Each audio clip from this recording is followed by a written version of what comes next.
12.12 군사 쿠데타와 광주 학살로 권력을 찬탈한 전두환 세력.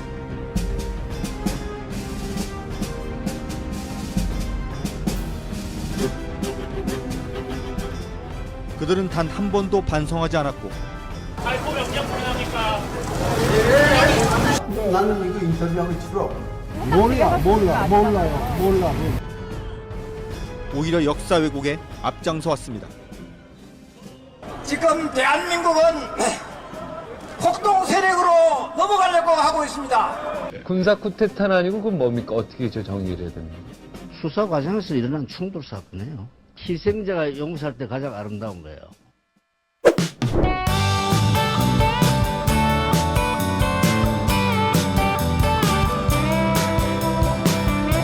오늘은 12월 12일입니다. 정확하게 40년 전 1979년 12월 12일에 우리가 기억하는 그 사건이 일어났습니다. 이른바 12.12 사태. 군부의 사조직인 하나회의 수장이었던 전두환 및 그 일당들이 군사 쿠데타를 일으켜 정권을 장악했던 날입니다. 그런데 오늘 놀라운 뉴스가 하나가 전달해 왔습니다. 전두환과 그 일당이 강남의 고급 음식점에서 12월 12일을 기념하며 인당 20만 원짜리 코스 요리를 먹었다고 합니다. 그들은 매우 화기애애하게 대화를 나눴고 즐거운 표정이었다고 합니다. 어떻게 이런 일이 있을 수가 있을까요? 그들은 정말 반성을 하고 있을까요? 아직도 끝나지 않은 역사, 청산되지 않은 역사를 추적하고 계신 분들이 있습니다. 바로 뉴스타파의 한상진 기자 나오셨습니다. 안녕하세요. 네, 안녕하세요. 예, 많이 바쁘시죠 요즘? 네. 예, 제가 뭐 뉴스타파 분들을 뭐 많이 알아요. 네. 뭐 김경래 기자도 알고, 시민보 기자도 알고, 황혜송 기자도 알고. 네. 한상진 기자님은 제가 직접 뵌 적은 없고, 네, 저도. 근데 오늘 뵙게 돼서 참 영광입니다. 네, 저도 영광입니다. 예. 일단 뭐 본격적으로 12.12 얘기를 하기 전에 뉴스타파 얘기를 좀 하고 들어가는 게 좋을 것 같아요. 예전에 한상진 한 기자께서 쓰신 기사 때문에 뉴스타파가 한번 난리가 난 적이 있었죠. 네, 몇 달 전에. 예. 몇 달 전에. 그게 몇 달밖에 안 돼요. 굉장히 오래된 것 같은데 사실은 몇 달밖에 안 됐습니다. 그 윤석열 검찰총장 인사청문회 당시에 윤석열이 후보자가 위증을 했다. 그런 내용이었죠. 거짓말을 했다. 네. 네, 그래서 그때 뉴스타파 후원회원이 많이 빠져나간 걸로 저 기사를 봤는데 그때 몇 명 정도 빠져나갔나요? 네, 제가 정확한 숫자는 말씀드리기는 좀 그렇고 예. 많은 분들이 예. 실망하셨다면서. 아니 사실 빠져나가셨습니다. 예. 제가 얼마 전에 시사인에서 하는 저널리즘 컨퍼런스 가서 발표를 했는데 그때 시민보 기자가 발표를 하고 그다음에 제가 발표를 해서 시민보 기자가 그 얘기를 했어요. 그래서 밝혔습니다 이미. 3천 명 빠져나갔다. 3천 명 이상이 빠져나갔다. 네, 3,000명 이상 맞습니다. 예.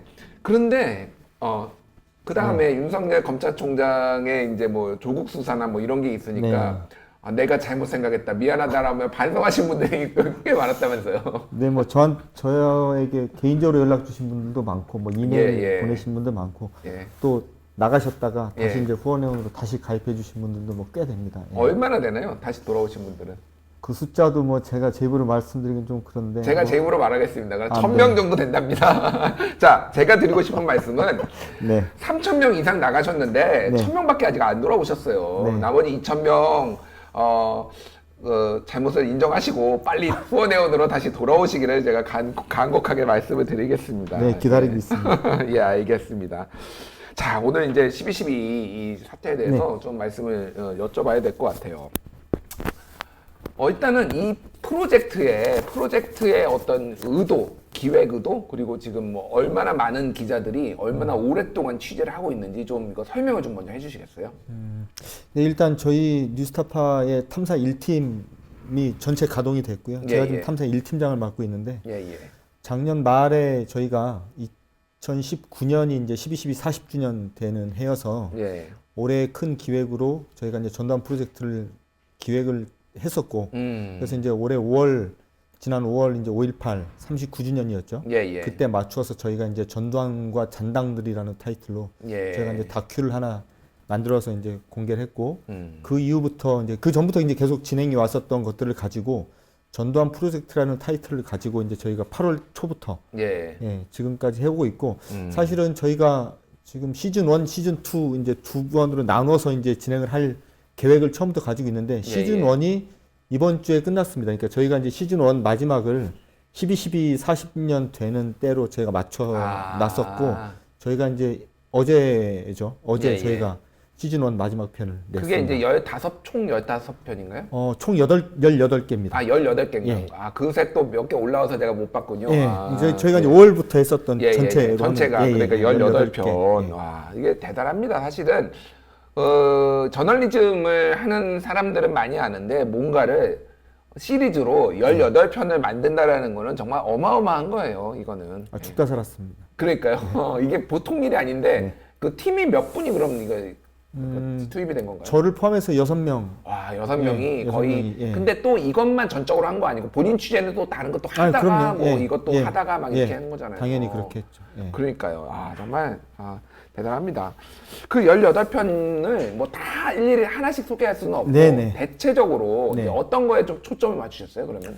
저희가 작년 말 그 전두환 프로젝트를 기획할 때부터 저희가 딱 하나 원칙 세우는 게 있었습니다. 돈만 쫓기로 했습니다. 돈? 그러니까 왜냐하면 1980년 5월 당시에 전두환과 그 일당들, 그러니까 신군부 세력들이 저질렀던 악행은 뭐 이루 말할 것도 없죠. 그렇죠. 그걸 지금 와서 뭐 지금도 여전히 이제 진상규명이 안 된 분들이 여전히 많고. 근데 이제 그걸 하시는 기자들, 언론인들은 너무나 많고, 그리고 또 너무나 열심히 또 잘 하고 있기 때문에 저희는 뭐 굳이 차별성을 두자 이런 게 아니라 지금까지 진상규명을 해야 된다라는 목표 때문에 그동안 좀 등한시해 왔던 것이 뭐가 없을까를 생각을 하다가 돈을 추적을 해보자. 그러니까 전두환 씨가 그 신군부 세력들이, 전두환 씨와 신군부 세력들이 이제 집권을 하고 나서 그리고 40년 흘렀는데 지난 40년 동안 이자들이 어떻게 자기 재산을 불리고 어떻게 지금 어떤 모습으로 어떻게 살고 있는지를 한번 현재 시점에서 한번 보자라는 게 저희가 목표였고, 그래서 저희가 그 지금까지 해왔던 18편의 거의 대부분이 이분들의 지난 40년 그리고 현재 모습을 담는데 저희가 중점을 두었습니다. 그렇군요. 저희가 사실은 잘 몰라요. 네, 그렇죠. 그러니까 전 재산이 27만 원? 29만 원이라고 했었죠. 29만 원이라고. 그러면서 골프도 치고 다니고 뭐 이것도 하고 저것도 하는 그런 분이 있는데 정말 이분이 그러면 돈이 그러니까 통장에 정말 29만 원만 있었으니까 그런 얘기를 했겠죠. 그러면 그 돈을 어디서 나가지고 어디에 빼돌려서 이거를 가지고 있다가 돈을 쓰고 있는 건지 이런 거에 대해서 저희가 의문점이 너무 많아요. 일단 맞습니다. 추적을 해보신 결과 좀 어땠나요? 이미 전두환 씨 같은 경우는 그 일가가 다 뭐 일가가 전체가 뭐 차명 무슨 뭐 여러 가지 방법으로 그 막대한 재산을 숨겨놓고 있었다라는 건 이미 전 국민이 다 알고 있는데. 그렇죠. 근데 이들이 가지고 있는 재산 중에 전두환의 쿠데타 그리고 전두환 50 정권의 부정축제된 재산으로 확인된 것들은 환수 작업을 해왔거든요. 환수 작업을 해왔죠. 그렇게 열심히 환수 작업을 하고 있는데도 불구하고 지금도 정말 다들 잘 살고 있어요. 전두환 일가가 다. 그러니까요. 근데 이제 이분들이 지금 가지고 있는 재산들을 지금 시점에서 다시 추적을 해보면 여전히 뭐 천문학적인 재산들을 가지고 있고요. 그리고 이들 재산 중에 저희가 사실 기자라는 직업이 수사권도 없는 직업이지 않습니까? 이제 저희가 할 수 있는 선에서 추적을 했는데도 불구하고 차명으로 그리고 드러나지 않게 가지고 있고 운영하고 있는 재산이 계속 나오고 있는 거예요. 계속 나오고. 뭐 심지어는 저희가 이제 지난 8월 달에 보도했던 것처럼 전두환 씨의 장남인 전재국 씨가 느닷없이 무슨 뭐 프랜차이즈 고깃집을 뭐 낸다던가. 그 고깃집도 그냥 뭐 동네에 있는 구멍가게 같은 고깃집이 아니라 뭐 전국에 4개 체인을 수십억 대출을 받고 뭐 법인까지 설립을 해가면서 이제 그런 사업을 하고 있다라던가 이런 것들이 계속 드러나는 것이고 이전에 이제 2016년 같은 경우에는 전재국 씨가 자기 지인들을 총동원해가지고 일산에서 대략 한 1,000억대 이상으로 추정이 되는 대형 부동산 사업을 하고 있다라는 걸 저희가 또 추적을 해서 그걸 또 밝혀낸 다음에 그 사업을 또 포기했어요. 포기했어요, 그거를? 네, 포기했어요. 저희가 계속 취재를 하니까 거의 이제 사업권 나중에 이제 딴 곳으로 넘겼더라고요. 그래서 뭐 그런 것들을 보면 이들이 가지고 있는 지금 가지고 있는 이 재산들에 대해서 우리가 몰라서 그렇지 상당 부분 추징을 할 수가 있고 그리고 여전히 1,000억 넘는 추징금을 내지 않고 있는 이들에게 책임을 물을 수 있는 방법이 있지 않겠냐라는 생각이 계속 듭니다. 저는. 그러면은 일단 뉴스타파 취재진에서 대체적으로 파악한 네. 전두환 본인을 비롯해서 그 자녀들 네. 일가의 재산은 어느 정도 좀 되는 걸로 보고 계신가요? 이게 금액이 어느 정도다라고 예. 이제 판단할 수가 없는 게 부동산 같은 경우는 시세가 있으니까 나오는데 예. 이분들이 가지고 있는 기업들이 굉장히 많아요. 그러니까 뭐 출판 문화 기업 그렇죠. 그리고 뭐 그 부동산 기업 그 출판사는 굉장히 예. 좋은 출판사예요. 그렇죠. 그러니까 이제 이런 예. 출판사들의 지분이 이게 상장 회사도 아니기 때문에 도대체 지분이 어느 정도가 되는지 알 수가 없고 그나마 공시를 하고 있는 기업 같은 경우에는 매출이라든가 이런 것이 확인이 되지만 예. 공시도 되지 않아서 도대체 매출 규모가 어느 정도가 되는지 알 수 없는 기업들이 굉장히 많고 예. 그리고 이분들이 가지고 있는 부동산 같은 경우에는 굉장히 알짜배기 부동산들이 많거든요. 예. 서울 종로구 평창동의 대저택을 지금도 가지고 있고. 아 그래요? 네. 전두환 씨는 여전히 뭐 경매가 됐는데도 불구하고 계속 지키고 있는 연희동 집이 있고. 연희동 집이 있죠. 전재국 씨 예. 같은 경우는 파주의 출판단지 지금 이제 문화의 중심지로 이제 개발되고 있는 파주 출판단지에 굉장히 고급스러운 건물을 가지고 있고 또 그것 말고도 또 파주에 또 다른 건물을 갖고 있고 이런 것들을 사실은 시세를 따져서 이들이 가지고 있는 재산이 어느 정도 규모다 이렇게 파악을 할 수가 없는 정도입니다. 예. 파악을 할 수 없을 정도로 네. 어쨌든 많은 돈이다 네, 지금은. 그렇습니다. 예. 이거의 자금 출처가 지금은 추적이 안 되니까 국세청이나 해서 이제 환수를 못 하는 거잖아요. 그렇죠. 예. 근데 대체적으로 어쨌든 이거가 처음 만들어진 시드머니는 전두환 주머니로부터 나갔다라는 거는 합리적인 추정이잖아요. 그러니까 하나만 말씀을 드리면 예. 80년대 말까지 계속 미국에서 공부만 하고 유학 생활하던 전재국 씨가 예. 90년대 초반에 한국에 들어와가지고 제일 먼저 벌인 사업이 이제 시공사라는 출판사를 차리면서 시작을 하는데 그렇죠. 아시겠지만 시공사라는 회사는 만들어진 지 2, 3년 안에 우리나라 출판업계를 완전히 장악을 합니다. 대한민국을 대표하는 출판사로 성장을 하는데 시공 디스커버리 뭐 총서 이런 거는 그렇죠. 상당히 좋은 시리즈였고요. 근데 이제 그런 출판사를 그렇게 단기간에 끌어올리는 데는 다 돈이 들어갔을 텐데 그렇죠. 평생 공부 뭐 30대까지 계속 공부만 하던 사람이 느닷없이 한국에 와가지고 이 시작한 사업이 그렇게 됐는데 이 돈들은 다 어디서 나왔으며 그 시공사 돈을 출발점으로 해가지고 여러 개 기업들이 이제 문어발식으로 만들어지는데 예. 그렇게 따지면 이 돈이 다 출처가 다 한국으로 다 귀결이 되는 건데 이런 것에 대해서 참 이게 전단 자금이다라는 걸 못 밝혀서 환수를 못 하고 있는 게 참 안타까울 뿐입니다. 아, 정부가 그거를 못 밝히는 건가요? 아니면 밝힐 의지가 없는 건가요? 뭐 과거에는 밝힐 의지가 없었던 시절도 있었고 예. 밝히려고 무던히 노력을 했었던 시절도 전 있었다고 보는데 이게 뭐 너무나 교묘하게 이제 재산을. 네. 근데 이제 제가 아까도 잠깐 말씀드렸지만 어쨌든 이 전두환 일가 중에서 가장 열심히 이제 그 사회활동을 하고 있는 사람이 전재국 씨인데 전재국 씨가 하고 있는 사업들 중에 대부분이 본인 이름이 전혀 올라와 있지 않은 회사들이 많아요. 다 이제 본인에게 차명을 빌려주고 자기와 이제 오랫동안 동업 관계를 맺어왔었던 사람들이 다 차명으로 회사가 이제 운영이 되다 보니까 그러니까 뭐 알 수가 없는 본인의 이름이 들어가면은 이게 또 전두환이다 그렇죠. 뭐 이런 것 때문에 이제 네. 그 때문에 좀 이제 문제가 생길 수 있으니까 네. 지인들을 동원해서 한다. 그렇죠. 오늘 그 강남에서 식당에서 식사를 이렇게 그 측근들하고 그 당시 쿠데타를 일으켰던 측근들하고 했는데 여기에 이제 정호용 전 특정사령관도 와가지고 같이 맛있게 밥을 먹었다고 그래요. 근데 이분의 재산도 추적을 하셨다고. 이분이 근데 돈이 어마어마하게 많다면서요? 저희가 전두환 씨의 측근들, 전두환 뭐 저희는 그냥 전두환의 잔당들이라고 부르는데 이분들 재산을 일일이 추적을 하면서 저를 가장 놀래켰던 사람이 정호용 씨입니다.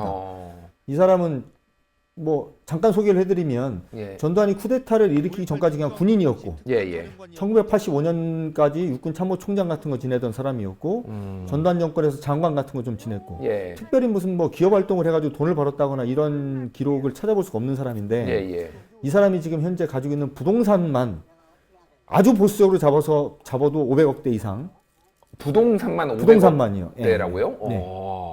그러니까 이제 이분이 육군 참모총장이던 1980년대 중반에 부동산을 쓸어 담듯이 사들이기 시작한 게 이제 확인이 되고 그게 시드머니가 돼서 지금의 이제 부동산 이제 재벌로 이제 성장을 하는데 도대체 평생 군인 생활만 했던 사람이 전두환 정권에 자기가 육군 참모총장 시절에 그것도 자기가 사들이는 땅은 상당 부분이 군사 보호 지역이거나 아니면 그 당시 이제 전두환 정권 때 본격적으로 추진됐던 뭐 과천 정부 청사 인근의 땅 이런 것들을 사들이거든요.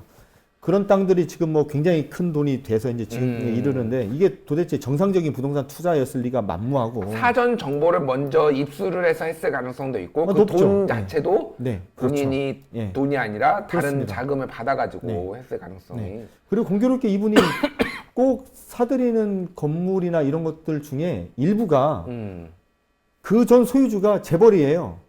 재벌이 갖고 있던 거 이렇게 넘겨받은 부동산들이 좀 있어요. 이런 게 재벌이 갑자기 네. 정호용한테 네. 이거 건물 좀 사시오 이렇게 네. 이렇게 된다고요? 뭐 그렇게 뭐 누가 먼저 그렇게 됐는지 모르겠지만 어쨌든 예. 부동산 과거 이제 폐쇄부 등기부를 떼보면 예. 전 소유주가 재벌이에요. 좀 흥미롭죠. 예. 흥미로운 게 아니라 그냥 합리적인 추론에 네. 가능한 거지. 옛날에 군사 정권 시절에는 정치가 항상 네. 그 뭐 경제계 재계를 억압을 했고 억눌렀고 그러니까 그거 하나 좀 넘겨보쇼라고 압력이 들어가니까 그러면 드리겠습니다 하고 이렇게 넘겨줬을 가능성 충분히 우리가 뭐 전혀 합리적인 추정이라고 얘기를 드리고 싶습니다.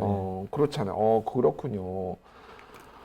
정말 뭐 답답하네요. 지금도 아직도 5.18 그 피해자들 아직도 지금 뭐 힘들게 살아가고 있는데 그 잔당들은 오늘 12월 12일에 오늘 모인 게 우연이 아니라 진짜로 그 거사를 축하하기 위해서 모인 거라고 생각을 해야 되는 거 아닐까요? 그럼요. 그분들은 뭐 그자들은 12.12를 쿠데타라고 생각을 안 하니까요. 지금도. 정상적이니까 그 박정희의 죽음을 수사하는 죽음의 과정을 수사하는 과정에서 벌어진 그냥 어쩔 수 없었던 군사적 충돌이다 이렇게 말을 하거든요. 특히 이제 호화평 씨 같은 분들이 그렇게 말을 하는데 뭐 본인들 입장에서야 뭐 오늘이 사실은 수사가 제대로 이루어진 날 뭐 이런 정도 날 아니겠겠어요? 그렇군요. 그 부동산 추적하고 이제 뭐 당사자도 만나고 그러는데 그분들은 본인들이 뭐라고 얘기하나요? 이런 뭐 재산이나 이런 거에 대해서. 뭐 쓸데없는 얘기 하지 마라 이렇게 얘기를 하고요. 사실은 뭐 만나기가 쉽지도 않았고, 쉽지도 않았고 저희가 이제 정호영 씨 같은 경우에는 얼마 전에 이제 노신영 전 국무총리 빈소에서 저희가 이제 결국에는 만나서 뭐 천억대 재산의 형성 과정에 대해서 물었는데 답변을 안 하죠. 그리고 예를 들어서 뭐 허화평 씨 같은 경우는 사실 이 사람도 똑같은데 이 사람은 지금 부동산 자산만 한 500억 정도가 되는 재단의 이사장을 지금 맡고 있단 말이에요. 허화평 씨도 그렇게 잘 살아요? 그리고 이제 개인적인 재산도 압구정동에 건물도 하나 가지고 계시고 청와대 바로 옆에 평수로만 한 300평 넘는 저택을 지금 가지고 있는데 근데 이제 흥미로운 거는 허화평 씨가 가지고 있는 그 사실상 개인 자산처럼 운영하고 있는 저 재단이 시작점이 어디냐면 전두환 씨가 쿠데타를 일으켜서 정권을 잡은 다음에 언론인들을 뭐 언론 통폐합을 하고 언론인들이 이제 쫓아내고 하는 일을 이제 주도했었던 사회정화위원회라는 거 기억하실 거예요. 아마 나이 드신 분들은. 맞습니다. 사회정화위원회의 이데올로그 집단으로 쓰기 위해서 만들었던 연구소가 있는데 그 연구소의 후신이에요. 그 연구소가 지금 이름을 바꿨는데 그 이름을 바꾼 그 재단에 허화평 씨가 지금 거의 30년 넘게 주인 행세를 하고 지금 살고 있습니다. 그럼 뭐 그냥 사유재산이네요. 사실상 30년 넘게 이사장이면은. 그렇죠. 그리고 80년대 그 연구소가 처음 만들어질 때 90억이 넘는 돈을 시드머니로 만들어졌는데 그 돈을 어떻게 만들었냐면 전두환 씨가 대기업으로부터 돈을 뜯어가지고 만들었어요. 그렇죠. 옛날에 그 유명했잖아요. 기업으로부터 다 돈 받아가지고. 그렇게 만들었던 그 재단이 지금 30년이 지난 후에 30여 년이 지난 후에 지금 허화평 씨의 사유재산으로 돼 있다라는 게 너무나 불행하다는 생각이 좀 들고요. 그런 거는 어떻게 환수가 안 되나요? 진짜? 그래서 이제 저런 것들을 환수하기 위해서 어떤 식의 조치가 가능한지에 대해서 참 저도 고민을 많이 하고 이제 전문가들 고민을 많이 하는데 최근에 이제 부정축제 재산, 특히 이제 그 전두환 쿠데타에 이제 일조했었던 자들이 이후에 이제 부정하게 모았던 재산들을 환수할 수 있는 법을 만들자라는 취지에서 그런 법안이 어쨌든 제출이 돼 있는데 저런 법이 좀 꼭 좀 통과가 돼서 제대로 된 조사도 이루어지고 그래서 저런 식의 부정한 재산들이 좀 환수가 돼가지고 예를 들면 뭐 5.18 피해자들에게 지금 제대로 된 민사 보상을 전혀 못했는데 저런 분들에게 좀 민사적인 보상을 좀 할 수 있는 길이 좀 열렸으면 좋겠습니다. 그렇군요. 그 특별법이 어쨌든 지금 계류가 돼 있다 국회에. 네, 지금 법안 지금 제출돼 있는 상태. 제출돼 있는 상태예요. 어떻게 되는지 좀 지켜봐야 되겠네요. 자, 5.18 민주화 운동 얘기 좀만 여쭐게요. 8화가 있는데 전두환 프로젝트 헌혈을 막아라. 이게 뭔가 제목이 매우 좀 뭐 네. 궁금증을 자아냅니다. 네. 이게 무슨 내용인가요? 헌혈을 막으라는 아까 게. 말씀드렸듯이 저희가 이제 전두환 프로젝트의 첫 번째 테마는 이제 돈을 쫓자라는 거예요. 예. 두 번째는 당연하지만 1980년 5월 광주 학살 당시에 벌어졌었던 진상 규명이 이제 두 번째 일이죠. 예. 근데 저희가 이제 이걸 추적하기 위해서 그 1980년 5월을 전후한 특히 이제 전두환이가 정권을 잡던 초창기 예. 80년부터 81년 한 중반까지의 외교 문서를 저희가 이제 한번 다 구해봤어요. 이제 근데 이 외교 문서가 뭐 특별한 게 아니고 예. 사실은 10년이 지나면 외교 문서가 공개되는 것들 공개되죠, 있잖아요. 전부. 예. 과거에 이미 공개가 됐었던 외교 문서들을 저희가 이제 다시 한번 다 발급을 받아서 저희가 한 장 한 장 다 이제 한번 들여다봤어요. 그러다 보니까 어떤 문서들이 나왔냐면 80년 5월을 전후한 시기에 우리 외교부가 해외에 있는 우리나라 공관들과 예. 주고받은 외교 문서들이 이제 다량으로 이제 확인이 됐는데 그 공관들을 보니까 광주 학살이 벌어진 바로 직후에 교민들이 조금씩이라도 살고 있는 그러니까 해외에서 시위가 굉장히 많이 벌어졌다라는 걸 제가 알게 됐어요. 예. 그러니까 사실은 그 당시에 우리나라 언론들은 거의 이제 입과 귀가 이제 닫혀 있는 상태였고, 그랬었죠. 예. 광주 학살의 진실을 유럽에 있는 언론들 그리고 일본에 있는 언론들이 굉장히 이제 정확하게 보도를 하고 있었는데, 그랬죠. 예. 뭐 독일 같은 곳, 네. 그리고 뭐 영국이나 영화 프랑스, 뭐 택시 운전사에서도 그런 그렇죠. 내용이 나오죠. 예. 그런 곳에 있는 교민들이 자발적으로 이제 시위를 조직을 해서 이제 뭐 가두 시위도 하고 뭐 서명도 받으러 다니고 해외 예. 공간 찾아가서 막 항의도 하고 이제 이런 일들이 전 세계적으로 굉장히 많이 벌어졌더라고요. 예. 그럴 때 우리 외교부가 사실 그때는 외교부라고 할 것도 없습니다. 그러니까 이 전두환이 광주학살을 벌인 직후에 국보위라는 걸 만들어서 사실상 이제 행정권을 이제 장악을 한 상태였기 때문에 사실상 그렇죠. 전두환 세력이 이 장악하고 있던 외교부가 해외 공간에 이제 보낸 공문서에 해외 교민들이 시위를 하는 것을 어떻게든 막아라. 특히 예. 두 가지를 막아라. 헌혈 운동을 못하도록 막아라. 헌혈 운동을 못하도록 막아라. 이게 네. 무슨 의미인가요? 그러니까 이제 그 해외에서 특히 예. 이제 독일과 일본에서 어떤 일이 벌어지냐면 광주에서 너무나 많은 사람들이 죽어나가고 네. 해외 이제 그 언론들이 광주에서 지금 피가 모질라서 부상자들을 치료를 못하고 있다라는 보도가 이제 해외에 계속 나가는 거예요. 아. 그러니까 교민들이 헌혈 운동하자. 자발적으로 모이는데 이 헌혈 운동이라는 게 사실은 독일에서 헌혈을 한다고 해서 그 피를 한국으로 공수할 수 있는 방법은 없는 상황이었지만 그렇죠. 예. 헌혈 운동을 하자라는 게 교민들을 이제 자극을 한 거죠. 아. 교민들을 자극을 해서 이제 교민들이 더 모이게 되니까 헌혈 예. 운동을 막으면 교민 시위를 막을 수 있다라고 이제 그 당시 국보위가 판단한 것 같고, 아. 그래서 이제 헌혈 운동은 막아라 이제 이런 식의. 그리고 이제 두 번째 헌혈 운동을 막고 뭘 하냐면 외교부에서 해외 공간으로 돈을 보냅니다. 돈을 보내서 이 시위하고 있는 사람들은 전부 다 빨갱이니까 이 빨갱이들과 싸울 수 있는 친정부 민간단체, 친정부 교민단체를 조직해라. 관변 대모대를 조직해라. 그렇죠. 예. 아. 그런 식의 지령을 내리면서 돈을 보내요, 실제로. 뭐 일본으로 뭐 $10,000, 뭐 이제 이런 식으로 돈을 보낸 게 그 외교문서에 나오는데 저희가 이제 그런 것들을 이제 두 편으로 나눠서 보도를 했는데 그 중에 하나가 헌혈을 막아라. 아, 그렇군요. 참 대단합니다. 참 참담한 역사 아닌가 싶어요. 그러게요. 아, 이거는 파도 화수분이네요. 네. 파도 계속 나오고, 아, 이거를 아직도 우리가 지금 청산하지 못한 이런 역사가 안타까울 따름입니다.